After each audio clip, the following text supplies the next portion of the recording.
తూర్పుగోదావరి జిల్లాలో కాండ్రకోట గ్రామంలో దెయ్యం తిరుగుతోంది. రాత్రి సమయంలో అక్కడక్కడ కనిపిస్తున్న ఓ వింత ఆకారం అక్కడి గ్రామస్తుల వెన్నులో వణుకు పుట్టిస్తోంది. ఆ ఊర్లో ఇప్పుడు ఎవరిని పలకరించినా అంతా ఆ శక్తి గురించే మాట్లాడుకుంటున్నారు. మీరు కూడా ఆ ఆకారాన్ని చూసారా?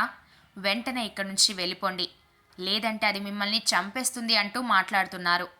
ఇప్పుడున్న హైటెక్ కాలంలో దెయ్యాలు భూతాలు ఏంటి అని మాట్లాడేవాళ్ళు కూడా ఆ గ్రామంలో ఇప్పుడు గడప దాటాలంటే భయంతో వణికిపోతున్నారు. అసలు నిజంగానే అక్కడ దెయ్యాలు ఉన్నాయా? అక్కడి ప్రజలకు కనిపిస్తున్న ఆ అదృశ్య శక్తి ఏంటి? కాండ్రకొట్ట గ్రామంలో ఓ వ్యక్తి నడుస్తూ వస్తున్నాడు. ఇంతలో ఓ వింత ఆకారం ఆ మనిషిని ఫాలో చేసింది.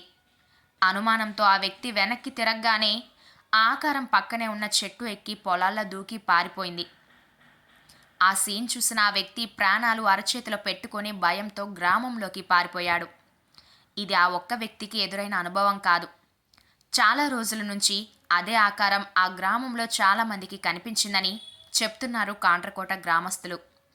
అసలేం జరుగుతుందని పండితులను అడిగితే ఊర్లో ఏదో దుష్టశక్తి ప్రవేశించిందని, గ్రామంలో ఉన్న యువతులు చిన్నపిల్లలను మింగేయాలని చూస్తుందని చెప్పారంటూ గ్రామస్తులు చెప్తున్నారు. ఇదే విషయాన్ని ఊర్లో చాటింపు కూడా వేయించారు. దీంతో గ్రామంలో యువతులు ఉండాలంటేనే భయపడుతున్నారు. మరీ ముఖ్యంగా అమావాస్య వచ్చిందంటే చాలు గ్రామం విడిచి బంధువుల ఇళ్లకు వెళ్ళిపోతున్నారు. దీంతో కాస్త చీకటి పడిందంటే చాలు ఆ గ్రామం నిర్మానుష్యంగా మారిపోతుంది. అయితే ఇదే వాదనను ఆ గ్రామానికి చెందిన కొందరు వ్యక్తులు మాత్రం తప్పుపడుతున్నారు.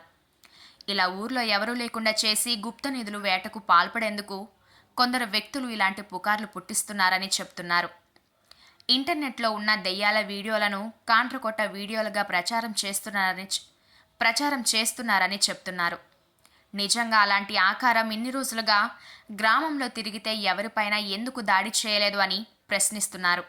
కానీ ఈ వాదనలేవి ఆ గ్రామస్తుల మెదడులోకి ఎక్కడం లేదు. ఇప్పుడు వాళ్ళు నమ్మేదల్లా ఒక్కటే, గ్రామంలో ఓ శక్తి తిరుగుతోంది. అది దెయ్యమా తెలియదు, ఏదైనా మృగమా తెలియదు. కానీ మేకలాంటి ఓ ఆకారం ఒంటరిగా దొరికితే యువత ప్రాణం తీసేందుకు ప్రయత్నిస్తోంది. ఇదే భయంతో బతుకుతున్నారు కాండ్రకోట గ్రామస్తులు. నిజం కంటే భయం చాలా గొప్పది కదా. ఆ భయం పోయే వరకు ఈ గ్రామంలో పరిస్థితి మారేలా కనిపించడం లేదు.